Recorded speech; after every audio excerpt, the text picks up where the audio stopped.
이 지구에 인류가 갓 태어난 400만 년 전부터 지금까지, 그리고 인류가 지성을 갖게 된 순간부터 지금까지 우리 인간은 우주의 본질을 파헤치기 위해 노력해왔습니다.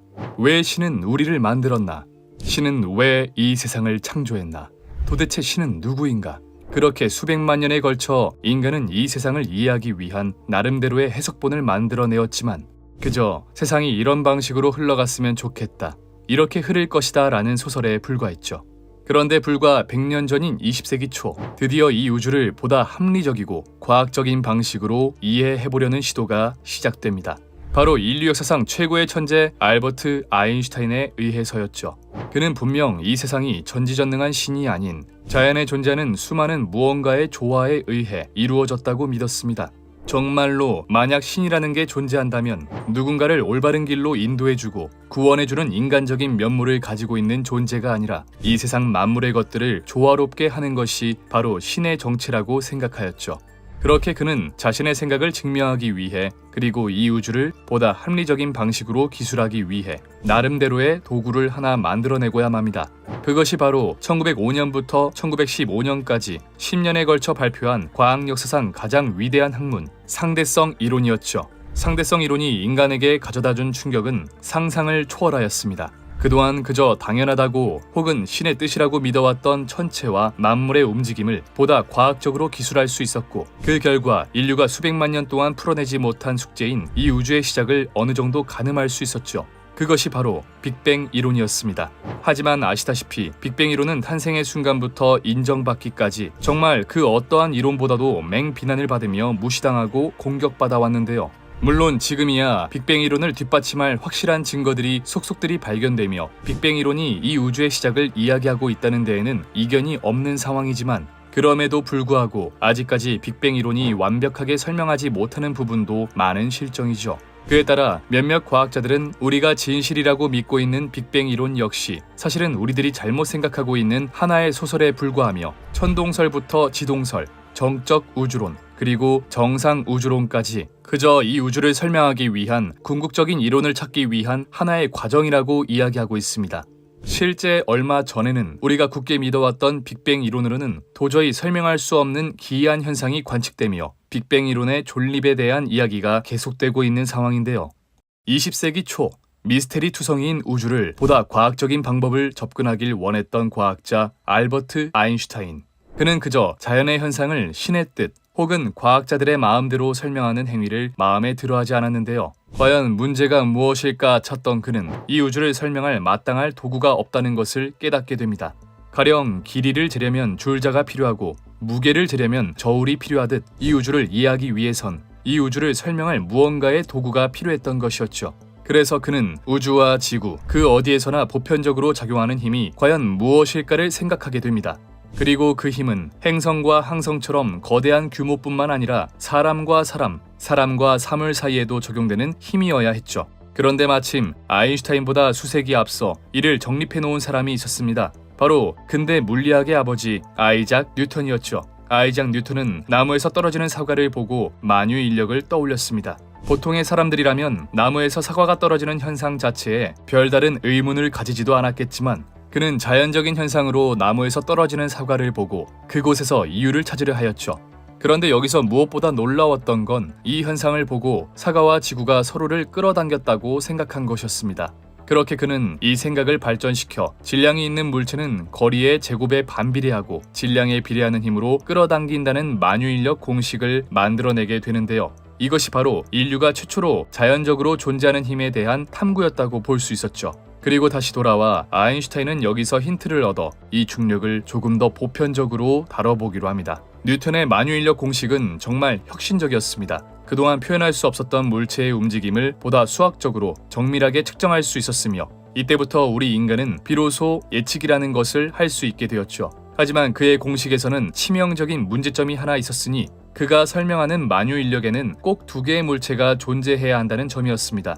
쉽게 말해 사과가 나무에서 떨어지는 현상을 설명하기 위해서는 서로를 끌어당겨야 하기 때문에 사과와 지구 두 물체가 존재해야만 했죠. 물론 이 정도로만 중력을 이해해도 당연히 우리가 살아가는 데에는 아무런 지장이 없으며 대부분의 물리적 현상도 만유인력을 통해 거의 설명이 가능했습니다. 하지만 물체가 두 개 존재해야 중력이 존재한다니. 그렇다면 물체가 단독으로 존재할 때는 중력이 없다가 갑자기 새로운 물체가 생기는 순간 없던 중력이 생기기라도 하는 것일까요? 문제는 그뿐만이 아니었습니다. 만약 물체가 두 개보다 많은 3개, 4개 혹은 수백 개가 된다면 그들의 중력을 일일이 계산할 수학도 존재하지 않았습니다. 다시 말해 아이작 뉴턴의 만유인력은 두 물체 사이의 중력만을 다룰 뿐 그보다 적거나 혹은 많은 상황의 이야기는 제대로 설명할 수가 없었던 거죠. 그리고 아인슈타인은 여기서 뉴턴 만유인력의 한계점을 느끼게 됩니다. 당연하게도 이 세상에는 2개 이상의 물체들이 존재하고 있을 것이며 모두가 중력과 관련이 되어 있을 텐데 단 두 물체의 중력만을 기술할 수 있다는 건 확실히 아쉬웠죠.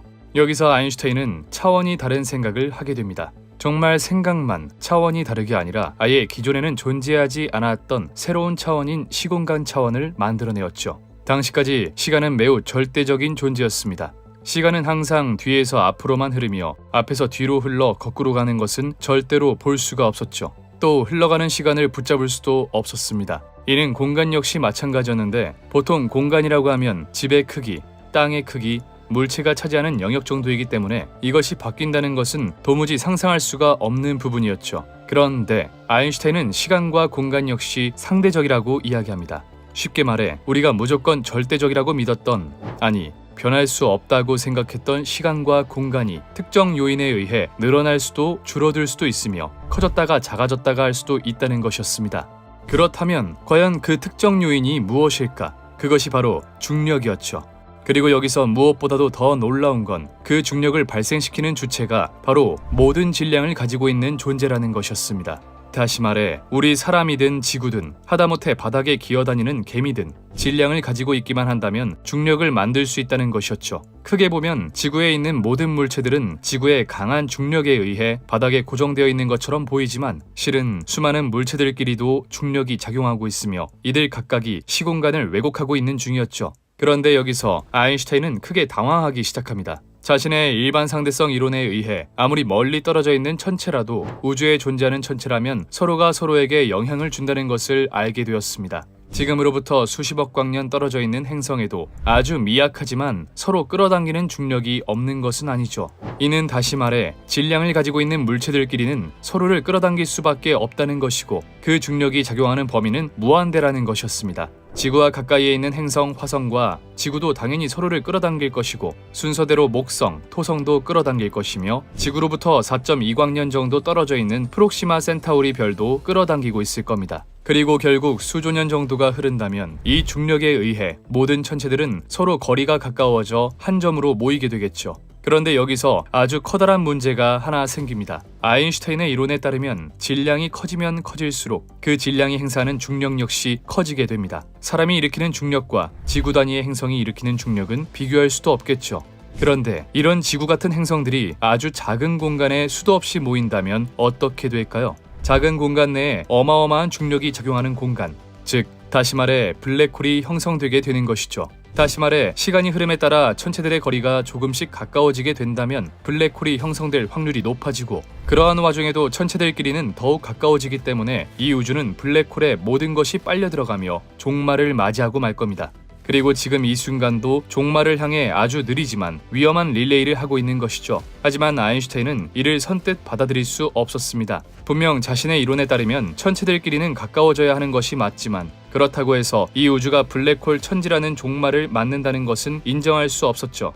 무엇보다 지금 당장 하늘을 올려다보았을 때 하늘은 믿을 수 없을 정도로 정적인 것처럼 보였습니다. 수축하지도 팽창하지도 않는 그저 그 상태를 그대로 유지하고 있었죠. 그에 따라 아인슈타인은 일반 상대성 이론 발표 이후 2년 뒤인 1917년 이 우주는 예전부터 지금까지 그리고 앞으로도 정적일 것이라는 정적 우주론을 내놓게 됩니다. 그런데 그로부터 10년이 흐른 1927년 한 과학자가 똑같은 공식에서 아인슈타인과는 전혀 다른 결론을 내놓는데요. 이 우주가 수축하고 있기는커녕 지금 이 순간도 엄청난 속도로 팽창하고 있다고 주장하였죠. 그 주인공은 바로 빅뱅 이론의 창시자 조르주 르메트르였습니다. 그는 일반 상대성 이론의 정수를 담고 있는 아인슈타인 방정식에 집중했습니다. 이 식은 얼핏 보기엔 외계어로 쓰인 방정식처럼 보이지만 여기에 들어가는 미지수들을 잘 구해 대입할 수만 있다면 그리고 그 해를 제대로 파악할 수만 있다면 이 우주에서 벌어지는 일들을 모두 파악할 수 있었죠. 그 역시 이런 매력적인 방정식에 끌려간 과학자들 중 한 명이었습니다. 하지만 이제껏 그 누구도 생각하지 못했던 아주 놀라운 결론을 내리게 되는데, 이 식에서 도출된 해를 수학적으로 해석해본 결과 이 우주가 팽창하고 있다는 것이었죠. 우주가 팽창하고 있다.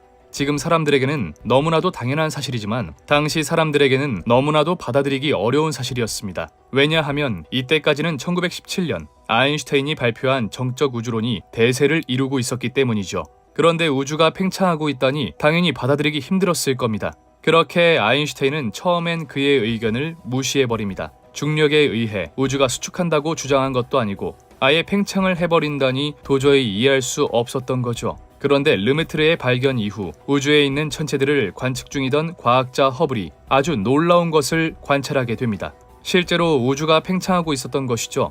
그렇게 아인슈타인은 우주가 팽창하고 있다는 직접적인 증거를 마주하게 되면서 어쩔 수 없이 정적 우주론을 포기하고 이 우주가 팽창한다는 사실을 받아들이게 됩니다. 하지만 빅뱅 이론만은 도저히 받아들일 수 없었던 아인슈타인, 그리고 기존의 고전 역학 학자들, 그들은 결국 빅뱅 이론에 대항하기 위해서 정적 우주론에서 문제가 됐던 우주의 팽창만을 받아들여 아주 재미있는 이론 하나를 만들어내게 됩니다. 사실 우주가 작은 공간에서부터 지금까지 팽창한다는 사실만을 놓고 봤을 때 빅뱅 이론과 정상 우주론이 무엇이 다른지 의문을 가지시는 분들도 많으실 겁니다. 그러나 정상 우주론은 빅뱅 이론에 대항하기 위해 우주가 팽창한다는 사실만을 받아들여 만들어진 이론으로 빅뱅 이론에 비하면 수많은 허점들이 있었죠. 물론 이 당시 빅뱅 이론에도 허점은 많았습니다. 그러나 오늘날 이 당시의 정상 우주론을 보았을 때 가장 문제가 되었던 건 바로 이 부분이었는데, 정상 우주론은 우주가 팽창한다는 허블의 관측 결과만을 받아들여 비교적 급하게 만들어진 이론이었습니다.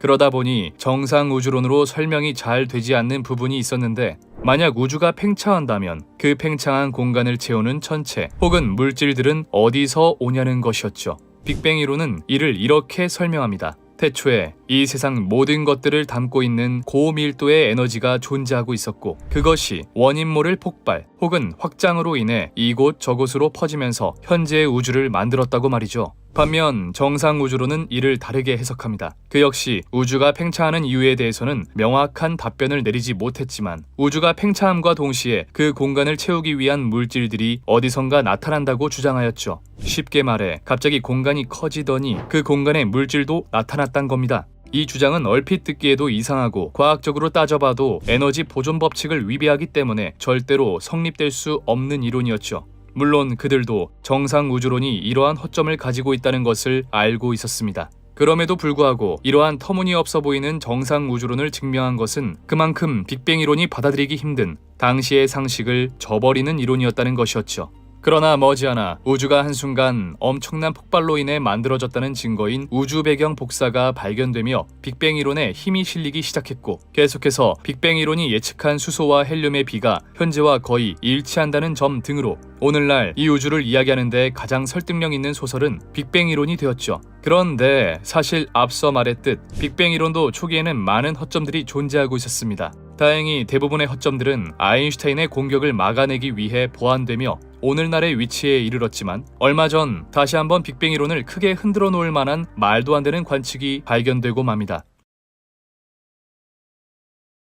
르메트르에 의해 이 우주에도 시작이 있다는 것을 알게 된 과학자들, 그 전까지 우주 탄생의 순간은 그 어떠한 물리 법칙도 작용할 수 없는 신비한 순간이라고 생각했기에 과학자들은 감히 우주의 탄생을 과학적으로 풀어보려고 하지 않았는데요. 하지만 르메트르에 의해 상황이 바뀌며 과학자들은 이 광활한 우주가 어떻게 탄생하게 되었는지, 이 우주가 우리 지구와 인간을 만든 이유가 무엇인지 알아내기 위해 연구에 몰두하게 되죠.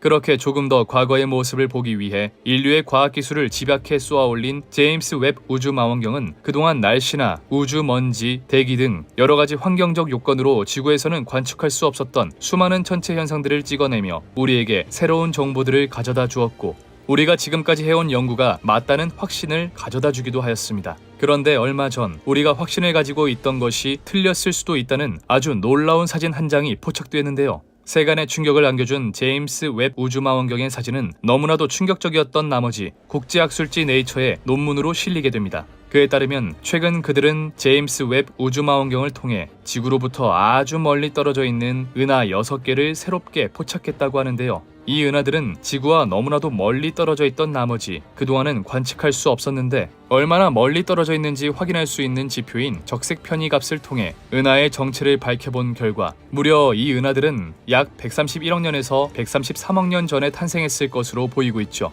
다시 말해 이 은하들은 우주가 탄생한 직후 약 5억에서 7억 년 정도 후에 탄생한 아기 은하라는 것이었는데요. 이 정도로 어린 은하를 발견한 것이 학술적으로 굉장히 큰 성과이긴 하지만 사실 이렇게 논란이 될 정도인가 라고 생각하실 수도 있습니다. 하지만 이 은하가 이토록 주목을 받은 것은 그 규모에 있었는데요. 우리가 관측해낸 여러 가지 천체들 중에서 우주 탄생 직후 발생한 은하들은 학술적으로 연구 가치가 굉장히 높습니다. 왜냐하면 우리가 지금까지 그저 소설로만 써왔던 빅뱅 이론을 검증할 수 있는 중요한 기회이니까요. 그런데 이번에 발견한 은하 GNG-11은 우리의 소설이 틀릴 수도 있다고 이야기하고 있었습니다. 당연하겠지만 사람이든 동물이든 아기 때에는 몸집이 작은 게 당연합니다. 아무리 커다란 코끼리, 공룡조차도 어릴 때에는 그 크기가 작았죠. 이는 우주에도 똑같이 적용됩니다.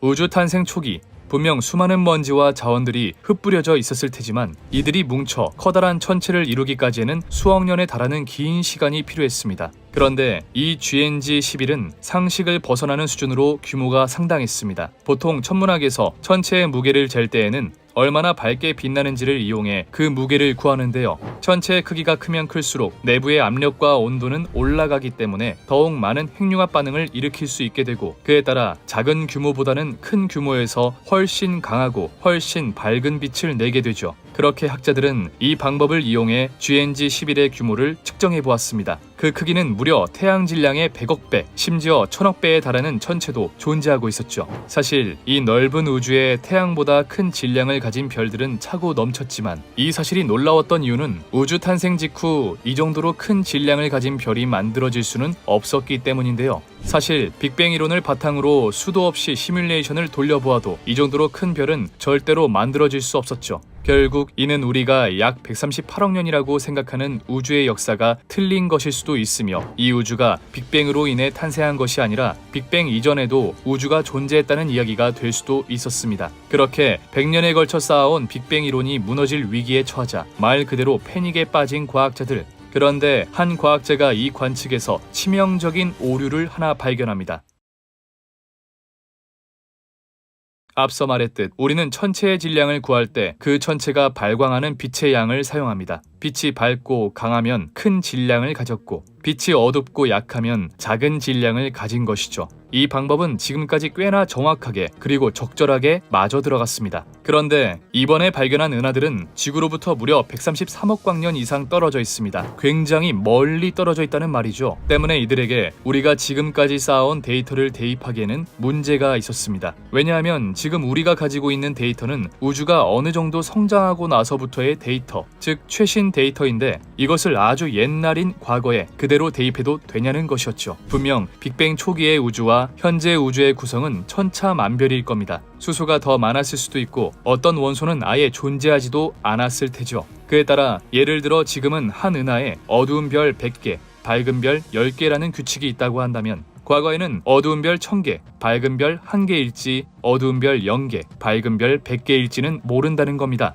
다시 말해 이번에 제임스 웹 우주망원경이 포착한 은하를 지금의 데이터로 해석하게 된다면 당연히 오류가 있을 수밖에 없고 그렇기 때문에 기존의 빅뱅 이론에는 걸맞지 않는 이상한 값이 나왔던 것이죠.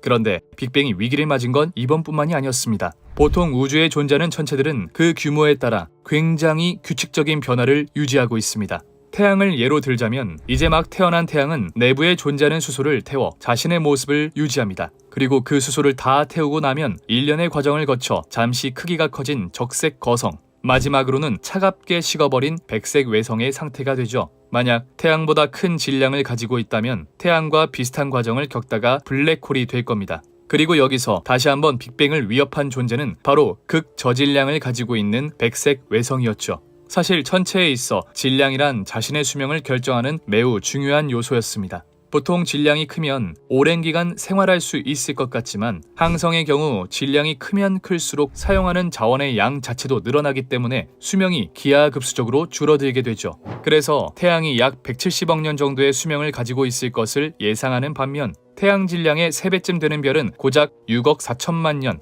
10배 정도 되는 별이라면 약 3,100만 년 정도밖에 살지 못할 것이라고 합니다. 하지만 반대로 태양보다 작은 질량의 별은 175억 년 이상 자신의 모습을 유지할 수 있을 것이라고 하죠. 그리고 바로 이 점에서 이번에 발견된 백색 외성이 빅뱅 이론을 위협하고 있다는 것이었는데요.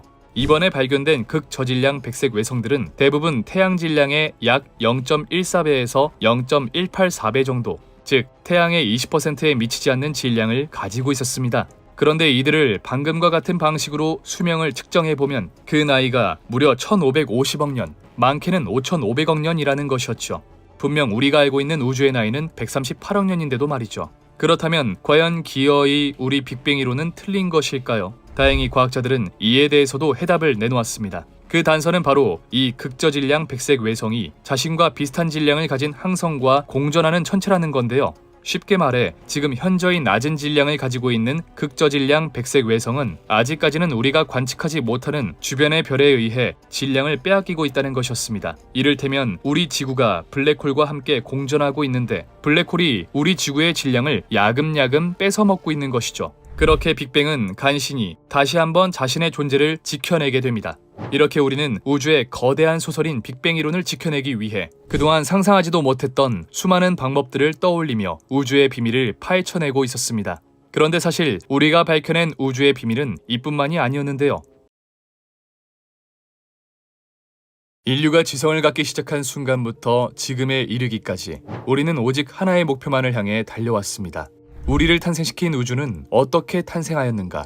이를 알아내기 위해 인류는 수라는 개념을 만들어내었고 수학이라는 방법을 만들어내었으며 과학이란 소설을 쓰기 시작하였죠. 하지만 처음에 인류가 쓴 소설은 글도 모르는 동물이 쓴 외계어나 다름없었습니다.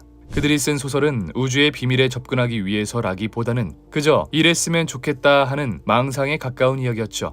그런데 점점 특이한 생각을 하는 사람들이 등장하기 시작합니다. 그 전까지 하늘이라는 공간은 너무나도 신성한 곳이라 우리 인간이 관심조차 가져서는 안 되는 신의 영역이었지만 신에 대한 반감을 가지고 있던 사람들은 이 하늘을 연구하기 시작했고 그에 따라 신이 하늘을 조종하는 것이 아니라 신성하다 생각했던 하늘조차 어떠한 정해진 법칙에 따라 움직이는 무력한 존재라는 것을 밝혀내었습니다. 뿐만 아니라 우리가 너무나도 당연하다 혹은 신의 섭리다라고 생각했던 자연현상들 역시 정해진 법칙에 따라 그저 흘러가고 있을 뿐이라는 것을 깨달았죠. 그렇게 인류는 이 세상에 존재하는 것은 신의 뜻이 아니라 마땅히 자연이 정한 법칙에 따라 움직인다는 것을 알았고 우주 어디서나 보편적으로 작용하는 힘인 중력의 존재를 눈치채게 됩니다. 그리고 1687년 아이작 뉴턴이 이를 수식화하며 인류의 목표 달성에 엄청난 기여를 하였죠.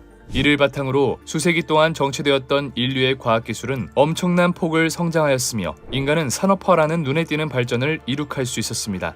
그러나 안타깝게도 그 이상의 무언가가 발견되지 않으며 인류의 번뜩임이 끝이 나는 줄 알았는데 1905년 드디어 그 인물이 나타나게 됩니다. 과학의 역사를 설명할 때 도저히 빠뜨릴 수 없는 그 인물, 아인슈타인 말이죠. 아인슈타인은 특수상대성 이론을 시작으로 수많은 논문을 발표하며 우주의 본질에 닿기 위해 노력하였고 그제서야 비로소 인간은 우주를 보다 과학적인 시각으로 바라보기 시작합니다. 물론 수백만 년 동안 이어져 오던 관습을 깬다는 것은 쉽지 않은 일이었으나 인간은 자신이 틀렸다는 것을 인정하면서 조금씩 진실의 순간을 마주하게 되었죠. 그리고 결국 1927년 인류의 오랜 생각이 아예 틀렸다는 충격적인 비밀이 밝혀지게 되는데요. 그것이 바로 이 우주가 작은 한 점에서부터 시작되었다는 위대한 이론, 빅뱅이었습니다. 당연히 이 우주가 하나의 점에서 시작되었다는 것은 받아들이기 힘든 사실이었습니다. 하지만 수많은 과학자들의 노력 끝에 아무리 받아들이기 힘든 사실일지라도 빅뱅이 존재한다는 증거들이 발견되었고 오늘날 빅뱅은 이 우주를 설명하는 완벽에 가까운 소설이 되었죠. 물론 지금까지도 이 빅뱅을 무너뜨리기 위한 공격은 계속되고 있지만 그때마다 그 공격을 성공적으로 막아내며 빅뱅은 여전히 건재한 상황입니다. 하지만 그 빅뱅조차 제대로 설명하지 못한 것이 있었으니 바로 빅뱅이 일어나던 순간 즉 우주의 탄생 순간에 벌어졌던 일들이었죠. 분명 관측 결과에 따르면 빅뱅이라는 것이 일어난 것이 맞기는 하지만 정작 빅뱅의 순간 우주에서 무슨 일이 벌어졌었는지는 모른다는 것이었습니다. 그런데 얼마 전 그동안 베일에 감싸져 있던 우주 탄생의 순간의 이야기가 밝혀지게 되었습니다. 아인슈타인의 일반 상대성 이론 이후 드디어 밝혀지게 된 우주의 시작. 사실 우주의 시작이 밝혀지게 되었다기보다는 우주에도 시작이 있다는 사실이 밝혀지게 된 건데요. 물론 아시겠지만 아인슈타인은 자신의 이론을 바탕으로 도출된 빅뱅 이론을 도저히 인정할 수 없었습니다. 하지만 그가 인정하는 것과는 상관없이 펜지어스와 윌슨이 빅뱅의 최대 증거인 우주 배경 복사를 찾아내며 빅뱅 이론은 정적 우주론과 정상 우주론을 넘어 이 우주를 설명하는 가장 완벽한 소설이 되었죠.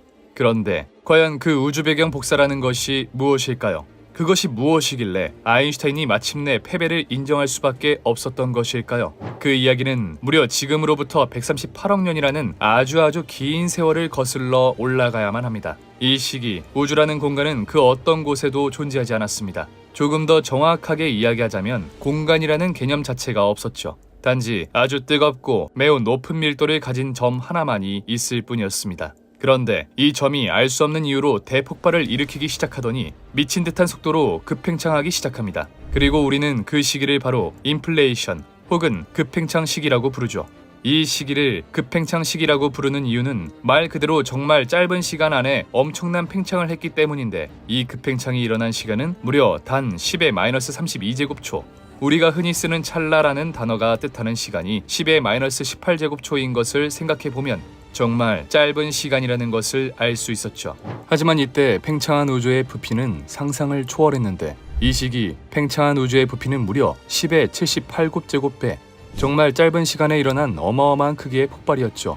어떻게 이렇게 짧은 시간 만에 이러한 말도 안 되는 큰 폭발이 일어날 수 있었을까? 분명 우리가 눈에는 10의 마이너스 32제곱초라는 아주 짧은 시간 안에 엄청난 폭발이 일어난 것으로 보입니다. 하지만 사실 이곳에는 엄청난 트릭이 숨겨져 있었는데요. 아인슈타인의 일반 상대성 이론에 의하면 질량이 모이는 곳에서는 중력 역시 모이게 됩니다. 그리고 늘어난 중력은 시간과 공간 모두를 길게 잡아 늘어뜨리게 되죠. 쉽게 말해 중력이 강한 곳은 시간이 느려지고 공간은 왜곡된다는 것이었는데요. 정리하자면 빅뱅 직후 우주에는 매우 작은 공간에 엄청난 크기의 질량이 모여 있었으니 일반 상대성 이론에 의해 시간이 정말 굉장히 느리게 흘러갔을 겁니다. 우리에겐 비록 그 시간이 10의 마이너스 32제곱초로 느껴지겠지만 만약 우리가 실제 빅뱅의 순간에 존재하고 있었다면 실제로는 1억 년 혹은 수백억 년처럼 느껴졌을 수도 있다는 것이었죠. 하지만 문제는 이건 역시 하나의 추측일 뿐 이것을 증명한다는 것은 불가능이나 다름없었습니다. 이를 증명하기 위해서는 우리가 빅뱅을 다시 만드는 수밖에 없었으니까요. 그런데 호주 시드니대 교수 루이스는 아주 놀라운 현상을 관측해내는데 성공합니다. 바로 빅뱅 이후 10억 년 시점에서 시간이 5배 정도 느리게 흐르는 것을 관측하고야 만 것이었죠. 연구진들은 지난 20년간 관측된 190개의 퀘이사 데이터를 정밀 분석하고 녹색광과 적색광, 적외선 등 다양한 파장에서 나온 관측 자료를 결합했다고 합니다. 그리고 분석 결과 우주 초기 은하에 있는 퀘이사들은 아인슈타인의 상대성 이론이 예측한 대로 시간이 느리게 흐르는 시간 지연 현상을 보이고 있었다고 하는데요. 그에 따라 우리가 지금 우주의 나이를 138억 년으로 생각하고 있지만 실제 빅뱅을 겪었던 입자의 입장에서는 138억 년 이상의 시간이 흘렀을지도 모르는 일이죠. 그저 10의 마이너스 32제곱초 안에 일어났다고 생각했던 엄청난 급팽창이 사실은 매우 오랜 시간에 걸쳐 일어났을 수도 있다는 것은 아직까지 우리가 빅뱅에 대해 알지 못한다는 것이 많으며 또 연구할 부분이 많이 남아있다는 점을 시사하기도 하였는데요. 그에 따라 연구진들은 지금까지 밝혀지지 않았던 빅뱅의 비밀을 하나 더 풀어내기도 하였습니다. 아인슈타인이 일반 상대성 이론을 발표하고 머지않아 풀린 이 우주의 시작 빅뱅. 하지만 아시다시피 한 점에서 엄청난 폭발이 일어난다는 빅뱅 이론은 당시 사람들에게는 쉽게 받아들이기 힘든 이론이었고 그에 따라 아인슈타인은 물론 수많은 학자들의 공격이 지속되어져 왔습니다. 설상가상 우주의 탄생에 대해 이야기하는 이론이다 보니 그를 증명하는 것조차 쉽지 않았고 그에 따라 빅뱅 이론은 그저 터무니없는 소설로 치부될 뻔했었는데요. 하지만 다행히 빅뱅의 가장 큰 증거라고 할 수 있는 우주 배경 복사가 발견되며 빅뱅 이론은 이 우주를 설명하는 최고의 이론으로 자리매김하게 되었죠. 그런데 왜 우주 배경 복사가 빅뱅의 증거인 걸까? 르메트르가 주장한 빅뱅 이론에 의하면 이 우주는 분명 수학적으로 팽창해야만 했습니다. 이는 다시 말해 시간을 거꾸로 돌릴 수 있다면 이 우주는 수축하기 시작해 한 점이었던 점이 있었다는 이야기이기도 하죠. 그리고 그 점이 마치 폭발처럼 팽창하는 시기가 있었다는 것이 바로 빅뱅 이론인데, 폭발은 사방으로 균일하게 일어나므로 이때 우주에 존재하고 있었던 모든 물질들이 균일하게 퍼져야 할 겁니다. 빛 역시 마찬가지겠죠. 때문에 우주 전역에 고르게 분포하는 빛의 존재를 확인할 수 있다면 그것이 바로 빅뱅의 증거가 될 수 있었던 겁니다. 그리고 실제 펜지어스와 윌슨이 우주 전역에 균일하게 존재하고 있던 우주 배경 복사를 측정해내면서 빅뱅 이론은 이 우주를 설명하기 위한 이론으로 자리잡게 되었죠. 그런데 여기서 한 가지 의문이 생깁니다. 그렇다면 과연 빛은 언제부터 있었고 어떻게 태어난 것일까? 우주의 사방에 균일하게 펼쳐져 있는 빛의 모습이 빅뱅의 강력한 증거라면서 우리는 정작 우주 배경 복사의 실체, 그러니까 이 빛이 어떻게 어떤 이유로 생겨났는지는 알 수 없었습니다. 물론 지금까지는 그랬죠. 2023년 1월 5일 피직스 오브 더 다크 유니버스에 충격적인 논문이 하나 게재되는데요. 파라메트릭 공명을 통한 광자로의 중력 전환, 쉽게 말해 그동안 밝혀지지 않았던 빛의 기원을 알아냈을 수도 있다는 논문이었습니다. 그리고 그 비밀은 바로 중력파에 있다는 것이었는데요. 그렇다면 과연 중력파란 무엇일까? 아인슈타인의 일반 상대성 이론에 의하면 우리의 시공간은 질량을 가진 물체에 따라 왜곡됩니다. 질량이 크면 클수록 시공간은 더욱 많이 왜곡이 되죠. 그런데 이때 만약 그 물체의 질량이 변하게 된다면 그에 따라 중력 역시 변하게 될 텐데요. 어찌되었든 중력의 크기가 변하게 되었으니 주변 시공간 역시 왜곡이 더 되던가 혹은 덜 되던가 하는 식으로 영향을 받을 수밖에 없을 겁니다. 때문에 물체의 질량 변화는 시공간을 흔들게 되는데 이때 발생하는 시공간의 출렁임이 바로 중력파라는 것이었죠. 하지만 얼마 전까지만 해도 이 중력파는 그저 아인슈타인의 이론에서 도출되는 하나의 상상에 불과했습니다. 왜냐하면 질량이 급작스럽게 변화하여 시공간의 출렁임을 만들어내는 것 자체를 쉽게 확인하기 힘들며, 만약 그런 중력파가 있다고 해도 우리가 그것을 관측하는 건 역시 쉽지 않았고, 뿐만 아니라 대부분의 중력파는 우리 지구로부터 수십억 광년 이상은 떨어져 있는 곳에서 발생하는 것이 많았기 때문에 우리 지구로 오면서 중력파가 점점 옅어져서 측정하기가 쉽지 않았죠. 때문에 아인슈타인의 예언 이후 100년 동안 우리는 중력파를 그저 이론으로만 생각할 뿐 증명해내지는 못했습니다. 그런데 2015년 9월 4일 리고에서 결국 그 어렵다는 중력파를 검출하는데 성공하고야 마는데요. 우리가 그저 이론적으로만 생각했던 시공간의 출렁임, 즉 중력파가 실존한다는 것이었습니다. 그렇다면 이 중력파가 우주에 끼친 영향은 도대체 무엇일까? 빅뱅 이후 우리 우주는 수십 단계에 이르는 엄청난 과정을 걸쳐 지금의 상태까지 이르게 되었습니다. 물론 아직까지는 감춰진 비밀들이 더 많은 상황이지만 지금도 충분히 그 과정을 많이 발견해내었었죠. 그중 가장 흥미로운 단계는 바로 이 우주가 매우 짧은 시간 안에 급팽창하며 온 우주에 균일하게 물질을 뿌렸던 인플레이션 시기라고 할 수 있는데요. 이 시기 우리는 찰나라는 순간보다 짧은 10의 -32제곱초 만에 10의 78제곱배라는 어마어마한 크기로 팽창하면서 엄청난 변화를 맞이했을 겁니다. 그리고 이는 다시 말해 한 점에 모여있던 고밀도의 에너지가 넓은 공간에 균일하게 퍼지며 비교적 밀도가 낮아졌다는 말이 되기도 하는데요. 결국 매우 짧은 시간 안에 엄청난 질량의 변화가 생긴 것으로 이는 당연히 시공간의 출렁임인 중력파를 만들어내었을 겁니다. 그리고 바로 이때 발생한 중력파가 빛의 기원이라는 것이었는데요. 빛의 기원을 밝힌 이번 연구팀에 따르면 이 시기 중력파가 크게 요동치기 시작하면서 우주에 일정한 패턴을 만들어내었고, 이때 마이클 패러데이의 전자기 유도 법칙에 의해 유도 기전력이 발생해 빛이 발생했을 것이라고 합니다. 여기서 전자기 유도 법칙이란 자기장이 변하는 공간에서 기전력이 발생한다는 법칙으로, 쉽게 말해 급팽창으로 급격한 변화를 맞이한 시공간이 중력파를 만들어내었고 그 중력파가 일정한 패턴을 그리며 빛을 만들어냈다는 것이었죠. 물론 이 역시 아직까지는 하나의 가설에 불과한 상황이지만 지금까지 빛의 기원을 이렇게까지 정확하게 설명한 이론은 없었기에 그토록 인간이 궁금해했던 빛의 기원에 대한 실마리가 보이는 순간이었습니다. 2021년 12월 25일 우주의 비밀을 풀기 위해 모인 나사, ESA, 캐나다 우주국. 그들은 자신들이 지금까지 쌓아온 기술력을 집약해 제임스 웹 우주망원경을 발사하는데요. 이 망원경의 목표는 기존 지상 망원경이나 우주 망원경이 관측할 수 없었던 아주 먼 거리에 있는 심우주 천체를 관측하는 것으로 그동안 인간이 써내려왔던 우주 소설에 고증을 더해줄 물건이었죠. 그런데 얼마 전인 1월 23일 세계 최고의 국제학술지 네이처에 충격적인 논문 하나가 게재됩니다. 바로 지금까지 발견하지 못했던 지구에서 가장 먼 은하 4개를 발견했다는 것이었는데요. 이들은 지구로부터 무려 134억 광년 떨어져 있는데 무려 우주가 현재 나이의 2%에 불과했던 빅뱅 이후 4억 년 미만의 모습을 보여주고 있었습니다. 즉 우리가 그토록 궁금해하던 우주의 탄생의 순간을 가득 품고 있는 보물창고 같은 것이었죠. 사실 이전에도 오래된 은하를 관측한 적은 많이 있었습니다. 실제로 지난 2022년에도 계속해서 가장 오래된 은하 관측 기록을 갈아치우면서 새로운 은하들을 관측해냈죠. 이 외에도 현재 우주에는 다양한 나라와 다양한 단체들이 쏘아올린 망원경들이 많이 존재하고 있는데 2022년 4월 10일 이 HT팀은 매우 충격적인 것을 하나 포착하게 됩니다. 바로 지금까지 베일에 감싸져 있었던 신비로운 존재 블랙홀이었죠. 그들은 지금으로부터 무려 5,500만 광년 이상 떨어져 있는 M87 은하의 블랙홀을 포착했는데요. 이전까지 블랙홀은 너무나도 어둡고 모든 것을 빨아들이기에 그 존재를 예측하기만 할 뿐 실제로 본다는 것을 상상도 하지 못했었습니다. 하지만 블랙홀의 강한 중력에 의해 주변의 시공간이 휘는 현상을 이용해 관측해내며 상대성 이론이 100년 전 예측한 블랙홀의 존재를 이제야 비로소 인정하게 되었죠.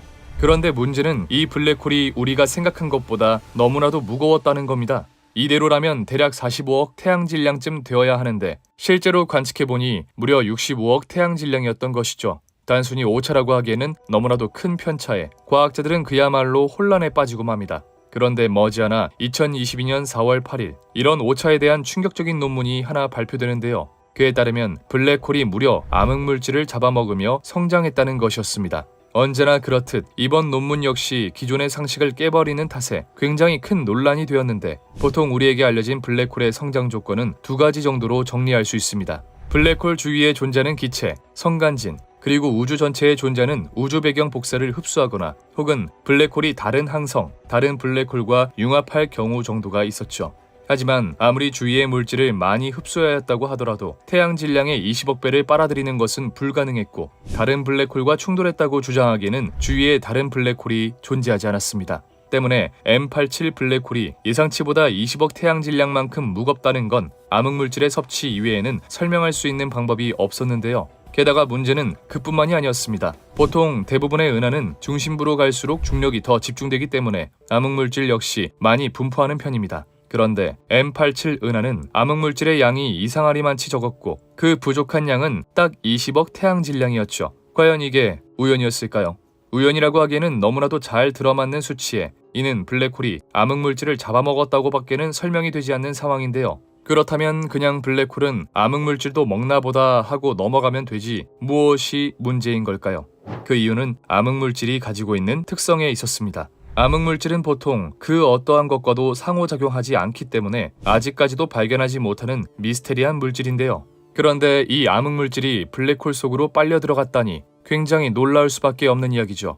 물론 암흑물질이 중력과는 상호작용하기 때문에 블랙홀의 강한 중력에 의해 암흑물질이 빨려 들어간 것이 아니냐고 하실 수도 있지만 블랙홀이 물질을 빨아들이기 위해서는 그 물질이 에너지를 잃어야만 했는데요. 쉽게 말해 물체와 물체끼리 충돌을 하게 되면 둘 중 한 물체는 에너지를 얻고 한 물체는 에너지를 잃게 될 겁니다. 그리고 이때 에너지를 잃은 물체가 블랙홀 속으로 빠지게 되는 것이죠. 그런데 여기서 중요한 점은 암흑물질은 중력 이외에는 그 어떠한 것과도 상호작용하지 않는 건데요. 쉽게 말해 에너지를 잃을 일 자체가 없기 때문에 블랙홀 속으로 빨려 들어갈 수 없다는 것이었죠. 하지만 이 HT팀이 밝힌 결과에 따르면 블랙홀 속에 암흑물질이 존재하는 것은 사실이었으며 M87 은하의 비는 20억 태양질량을 설명할 방법도 딱히 존재하지 않았습니다. 때문에 과학자들은 아직도 이 문제를 해결하기 위해 고군분투를 하고 있는 상황인데요. 하지만 이 상황이 과학자들에게 의문만을 안겨준 것은 아니었습니다. 본격적으로 천문학의 컴퓨터가 쓰이기 시작하면서 천문학자들은 시뮬레이션을 통해 우주의 진화 과정을 재현했는데요. 그리고 이 시뮬레이션에 의하면 암흑물질은 은하 중심에 제일 많이 분포하고 은하 바깥 부분에는 가장 적게 분포해야 했습니다. 하지만 실제 관측되는 은하의 질량 분포는 이론과는 너무 달랐는데 이번 관측으로 어떠한 이유로 이러한 현상이 일어났는지 겨우 해답을 찾을 수 있었습니다. 다시 말해 이번에 관측된 M87 블랙홀이 우리에게 커다란 혼란을 안겨주기는 했지만 그와 동시에 그동안 풀리지 않았던 의문점까지 풀어주게 된 것이었는데요. 드디어 이 우주의 비밀에 한 발자국 다가가게 된 순간이었죠. 그런데 아이러니하게 이 블랙홀은 우리가 우주의 비밀에 다가가게 하면서도 또 동시에 우리를 진실과 멀어지게 하고 있었는데요. 심지어는 이 블랙홀이 우리가 우주의 비밀을 영원히 풀 수 없게 만드는 우주의 휴지통 같은 존재라는 것이 밝혀지며 많은 과학자들을 절망하게 만들기도 하였습니다. 지금으로부터 약 400만 년 전, 인류가 탄생한 순간부터 모든 생물들을 지배하고 정점에 선 현재까지 수백만 년의 세월 동안 극복하지 못한 가장 두려운 존재 죽음. 400만 년 전 인류에겐 자신들을 무차별 사륙하는 맹수들이 죽음이었고, 시간이 흘러 그들의 정점에 서게 된 순간부터는 속절없이 흘러가는 시간이 바로 죽음이었습니다. 하지만 이 역시 과학기술이 발달하면서 조금씩 죽음을 극복해 나가기 시작했고, 이제는 불과 100년 전엔 생각도 하지 못했던 120세 시대를 눈앞에 두고 있는데요. 그렇게 결국 이 세상의 정점에 서게 된 줄 알았던 인류. 하지만 그 욕심을 채우려 연구하면 연구할수록 인류가 마주한 광경은 충격적인 사실뿐이었는데요. 인간은 이 광활한 우주에서 티끌보다도 못한 매우 작은 미물이며 오랜 기간 동안 살기 위해 그토록 고군분투해왔던 노력들이 하나의 천체에 의해 순식간에 사라져버릴 수도 있었죠. 바로 블랙홀에 의해서였습니다. 블랙홀은 1915년 아인슈타인의 일반상대성 이론에서 시작된 가설 속의 천체였습니다. 그의 이론에 따르면 질량을 가지고 있는 물체는 그 크기가 크던 작던 중력을 가지고 있고, 그 중력의 범위는 제한이 없기 때문에 오랜 시간이 흐른다면 이 우주는 모든 별들끼리 서로를 끌어당기며 언젠가는 하나의 점으로 뭉쳐야만 했죠. 그리고 여기서 하나의 점으로 뭉친 어마어마한 질량의 물체는 바로 블랙홀을 의미했습니다. 뿐만 아니라 하나의 점으로 천체들이 모이는 과정에서 국소적으로 질량이 많이 모이는 부분이 생기게 될 것이고, 이는 다시 말해 시간이 흐름에 따라 우주 여기저기에 블랙홀이 생기면서 우리도 어느 순간 쥐도 새도 모르게 이 블랙홀 속에 빨려 들어가 종말을 맞을지도 모른다는 이야기였죠. 물론 아인슈타인은 우주가 이러한 종말을 맞는다는 것을 절대로 인정하지 못하며 우주는 예나 지금이나 동일하다는 정적 우주론을 발표했으나 머지않아 정적 우주론은 우주가 팽창한다는 사실이 밝혀지며 폐기되었죠. 그렇게 현재 조르주 르메트르와 허블에 의해 이 우주는 빅뱅으로 인해 탄생하였으며 지금도 끝없이 팽창하고 있다는 것을 알게 되었습니다. 그러나 아직까지도 블랙홀에 대한 두려움은 해소하지 못한 상태인데요. 그때부터 인류는 볼 수도 만질 수도 알아차릴 수도 없는 블랙홀의 존재에 겁을 먹기 시작합니다. 블랙홀의 제일 무서운 점 중 하나는 보이지 않는다는 것으로, 다른 소행성이나 운석들은 눈에 보이기 때문에 어느 정도 대비할 수 있지만 블랙홀은 우리가 존재를 의식하지도 못한 채 어느 순간 갈기갈기 찢겨져 있을 겁니다. 뿐만 아니라 우리가 발견했다고 쳐도 이 블랙홀을 막을 방법은 현재로서는 존재하지 않았죠. 그런데 몇몇 과학자들은 이 상황을 오히려 이용해 보기로 합니다. 블랙홀에 들어가면 모든 것이 갈기갈기 찢겨 죽는다는 것은 어디까지나 우리들의 이론에 불과했습니다. 모든 것을 빨아들인다면 그 빨아들인 정보는 도대체 어디에 저장하고 있는 것일까요? 만약 무한정으로 빨아들인다면 블랙홀의 덩치는 계속해서 커지며 점점 더 많은 영역을 끌어당길 것이고, 시간이 흐른다면 정말로 이 우주는 블랙홀로 가득 차게 될 겁니다. 하지만 당연히도 그러한 일은 일어나지 않았고 앞으로도 그러한 일은 일어나지 않을 겁니다. 그렇다면 과연 그 빨아들인 정보들은 어디로 간 것일까? 이에 과학자들은 모든 것을 빨아들이는 것이 있다면 모든 것을 내뱉는 천체, 화이트홀이 존재할 것이라 보았는데요. 설사 화이트홀이 존재하지 않는다고 하더라도 결국 블랙홀은 수많은 정보들을 품고 있을 것이기 때문에 어마어마한 중력으로 우리를 갈기갈기 찢어놓는 블랙홀을 견뎌낼 수만 있다면 우리는 블랙홀을 연구해 이 우주의 비밀을 알아내고 우리가 그토록 두려워하던 존재인 죽음 혹은 소멸조차 해결할 수 있을 것처럼 보였습니다. 하지만 인류 역사상 최고의 물리학자 중 한 명은 우리가 지금부터 어떤 짓을 하던 우리는 영원히 우주의 비밀을 밝힐 수 없으며 죽음조차 피할 수 없을 것이라고 이야기하는데요. 1915년 아인슈타인이 발표한 일반상대성 이론을 바탕으로 블랙홀의 존재를 예측해낸 슈바르츠 실트, 표면적이 0인 한 점으로 무한히 수축한다는 천체 블랙홀은 발표 당시 쉽게 믿어지지 않았지만 계속해서 블랙홀의 존재 가능성이 입증되면서 비로소 블랙홀 역시 하나의 천체로 인정받았죠. 그때부터 인류는 모든 것을 빨아들인다는 신비하면서도 무서운 존재, 블랙홀에 대해 연구하기 시작합니다. 하지만 그에 대해 연구하면 연구할수록 머릿속에서 하나의 의문이 끊이지 않고 떠올랐는데요. 블랙홀이 엄청난 중력으로 모든 것을 계속해서 빨아들인다면 그 물질들은 전부 어디로 가는 것일까? 블랙홀은 중력이 너무나도 강해서 우주상에서 가장 빠르다는 존재 빛조차 빨아들이며 계속해서 성장합니다. 물질을 빨아들여 질량이 증가할수록 블랙홀의 중력은 강해지고 중력이 강해질수록 더욱 많은 물질들을 빨아들일 수 있어 블랙홀의 크기는 계속해서 커지게 되죠. 때문에 슈바르츠 실트에 의해 블랙홀의 존재가 예측된 이후 우리는 블랙홀이 계속해서 물질을 빨아들이고 그 크기가 계속해서 증가할 것이라고 생각해왔습니다. 하지만 블랙홀이 정말 이런 식으로 행동한다면 굉장히 무서운 일이 아닐 수 없는데요. 블랙홀이 계속해서 한계를 모르고 커진다면 과연 어디까지 커지냐가 가장 커다란 문제였습니다. 물론 우주는 굉장히 넓기 때문에 블랙홀이 우주를 지배하는 데까지는 오랜 시간이 걸리겠지만 충분히 시간이 흐른다면 우주에 남는 천체는 결국 블랙홀일 뿐입니다. 다시 말해 우리 우주의 미래는 블랙홀에게 갈기갈기 찢길 것이라는 것이었죠. 때문에 우리는 주위 물질을 빨아들이며 계속해서 성장하는 블랙홀을 막을 수 없다고 생각했고 무언가 이상하긴 했지만 이 우주의 끝에는 암울한 미래만이 펼쳐져 있을 것이라고 생각하였습니다. 물론 그러면서 모든 것을 빨아들이는 블랙홀과 반대되는 개념인 모든 것을 내뱉는 천체 화이트홀을 구상하기도 했지만 화이트홀이 모든 것을 내뱉는 동시에 국수적으로 엄청난 질량이 모이기 때문에 다시 한번 블랙홀이 생겨 화이트홀이라는 개념 역시 잘못되었다고 결론짓게 되었죠. 다시 말해 블랙홀이 작아질 방법은 존재하지 않으며 블랙홀은 주위의 물질을 잡아먹고 끝을 모르고 성장할 뿐이라는 것이었습니다. 하지만 이에 대해 굉장한 의구심을 품은 자가 있었으니 바로 인류를 대표할 정도로 천체 물리학에 능통했던 천재 스티븐 호킹이었죠. 사실 호킹 이전에도 블랙홀에 대해 의구심을 가졌던 사람이 있었습니다. 1972년 야콥 베켄슈타인은 이 세상을 지배하는 법칙, 열역학을 적용시켜 보기로 하는데요. 그런데 열역학 법칙에 의하면 우리가 지금까지 알고 있던 블랙홀의 정의는 굉장히 많이 수정되어야 했죠. 셀 수 없을 정도로 많은 입자로 이루어져 있는 이 우주가 고작 블랙홀 몇 개로 정리가 된다면 이는 열역학 제2법칙인 엔트로피의 법칙을 위반하게 되는 것이었습니다. 엔트로피 법칙은 쉽게 말해 이 세상은 점점 무질서한 방향으로 나아간다는 법칙으로 물에 퍼진 잉크가 자유분방하게 퍼지는 것을 보면 알 수 있는데요.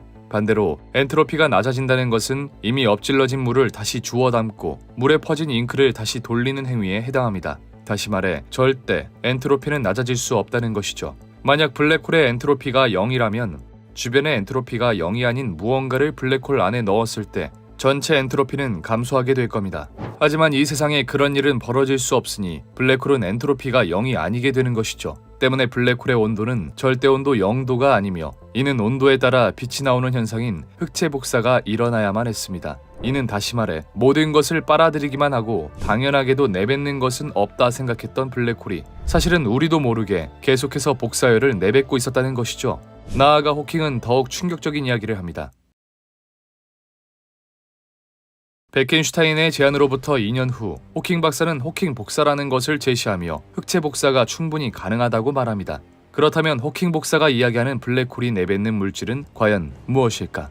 바로 여기서 일반 상대성 이론과는 전혀 연관이 없을 것 같던 양자역학이 등장하게 됩니다. 이제는 우리 대중들에게 많이 친숙해진 양자역학은 사실 우리가 알고 있는 것보다 훨씬 괴랄한 것들을 품고 있는 학문인데요. 그 중에는 우리의 상식 수준으로 절대 이해할 수 없는 양자요동 혹은 양자 떨림이라 부르는 현상이 있었죠. 우리는 진공 상태라고 한다면 그 안에 기체조차 존재하지 않는 무의 공간이라고 생각합니다.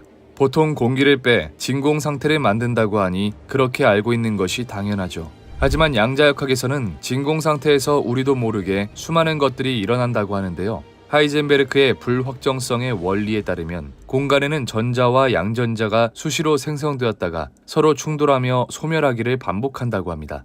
일반적으로 이런 양자요동이 일어나는 시간은 무려 10의 마이너스 44제곱초 정도로 매우 짧기 때문에 관측하기가 극도로 어려우며 만약 발견한다고 해도 불확정성의 원리에 따라 일정 정밀도 이상 측정하는 것이 불가능하다고 하죠. 하지만 이 양자요동이 블랙홀의 사건의 지평선에서 일어날 경우에는 이야기가 아주 많이 달라졌습니다. 예를 들어 사건의 지평선 근처에서 양자요동이 일어난다고 생각해봅시다. 양자요동에 의해 양의 에너지를 갖고 있는 입자와 음의 에너지를 가지고 있는 입자가 생깁니다. 음의 에너지를 가진 물질이 존재한다는 게 믿기지 않지만 불확정성의 원리에 의하면 이 세계에 오래 머물지 않는 입자는 음의 에너지를 가질 수 있다고 하죠. 어차피 양의 에너지를 가진 입자와 음의 에너지를 가진 입자가 다시 만나 사라져버릴 것이기 때문에 에너지 보존 법칙을 위반하지도 않습니다. 그런데 블랙홀의 사건의 지평선에서 양자의 요동이 일어나면서 둘 중 하나의 입자가 확률적으로 블랙홀에 빨려 들어가게 되는데요. 이때 만약 양의 에너지를 가진 입자가 빨려 들어가고 음의 에너지를 가진 입자가 방출되게 된다면 불확정성의 원리를 위배하기 때문에 음의 에너지를 가진 입자가 빨려 들어가고 양의 에너지를 가진 입자가 방출하게 되죠. 이는 마치 블랙홀이 입자를 방출하는 것처럼 보이며 이것이 바로 호킹 복사였습니다.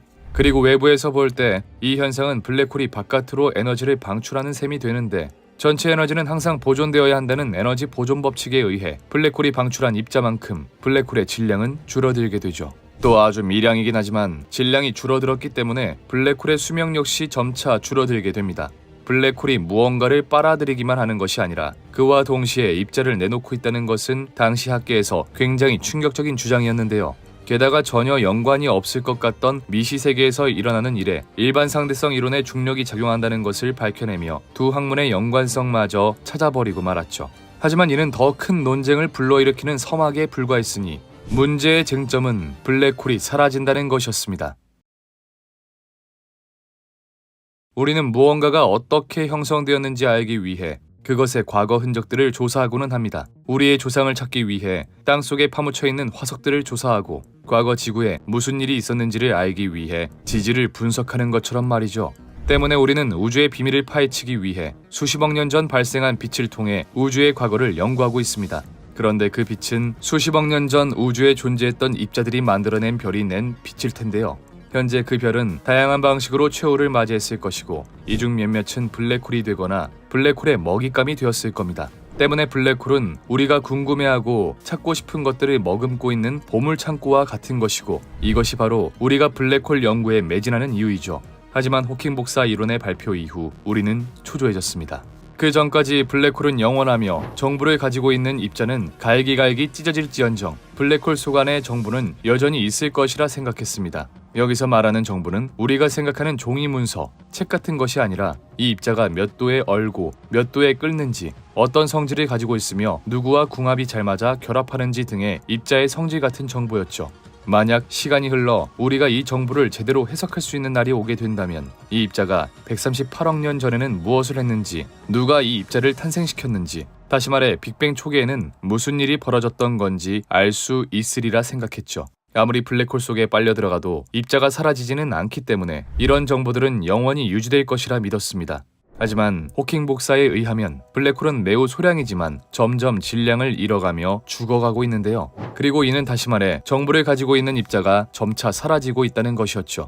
호킹 복사를 통해 나오는 물질이 그 정보가 아니냐는 말도 있었지만 그건 블랙홀의 사건의 지평선에서 양자 요동으로 생성된 블랙홀과는 상관이 없는 물질로 절대 블랙홀의 정보를 담고 있을 수 없었습니다. 그리고 이는 학계에 다시 한번 커다란 파장을 일기하는데요. 블랙홀의 질량이 줄어 정보가 사라지게 된다면 블랙홀에 들어갔다 나온 물질은 정보의 양이 줄어드는 문제가 발생하게 되는 것이죠. 이렇게 발생한 역설은 우리는 블랙홀의 정보 역설이라고 부릅니다. 이런 역설을 해결하기 위해 이론 물리학자들은 사실 정보는 소실되는 게 가능하다. 블랙홀이 물질에서 정보를 분리해 어딘가 저장하기 때문에 사라진 것처럼 보일 뿐이다. 우리가 정보를 해석하는 능력이 떨어져서 그런 것이고 따지고 보면 결국 정보가 유지될 것이다 등 다양한 가설과 논쟁을 이어가고 있습니다. 이 외에도 수많은 문제점이 생기며 논쟁을 만들어내고 있지만 현재까지 블랙홀이 입자를 내뱉고 정보가 사라진다는 것은 반박할 수 없는 사실이죠. 그리고 만약 정보가 사라지는 것이 맞다면 우리는 영원히 우주의 비밀을 풀 수 없을지도 모릅니다. 더 이상 과거를 조사할 무언가가 남아있지 않을 테니까요.